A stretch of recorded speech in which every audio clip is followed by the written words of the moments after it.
of those items was created by a 3D printer. Now let's see how they were made. Much like your printer prints ink on a page, 3D printers spit out material, whether it be plastic, metal, or even concrete, to form a three-dimensional object. But instead of printing one layer as ink from a normal printer does, multiple layers are stacked upon each other to create complex 3D structures. Think of it like making sliced bread, but in reverse. After putting one layer down, another is built on top of that, and so on until the whole loaf of bread is put together.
"3D printing is beneficial to the US for two reasons.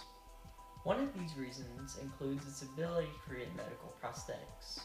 The second reason is that it's cost efficient in producing customized goods.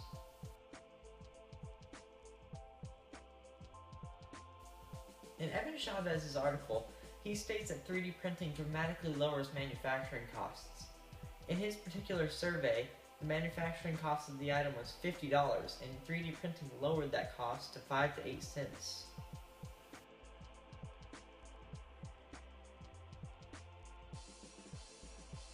James McGuffin-Colley, a leading 3D printer scientist, states that the real benefit of 3D printing is what can be created that was not able to have been created in the past.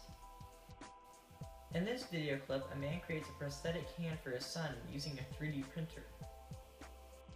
Having a backpack is hardly the feat of a superhero, unless you're 12-year-old Leon McCarthy and your hand looks like it's straight out of a science fiction movie. You've actually become sort of a cyborg. There's a cool factor. Yeah, it's like a special. It's special instead of different. Leon has been special since birth. While he was still in the womb, restricted blood flow prevented his hand from developing. Owen and a collaborator in South Africa designed a hand that could be made by a three-dimensional printer.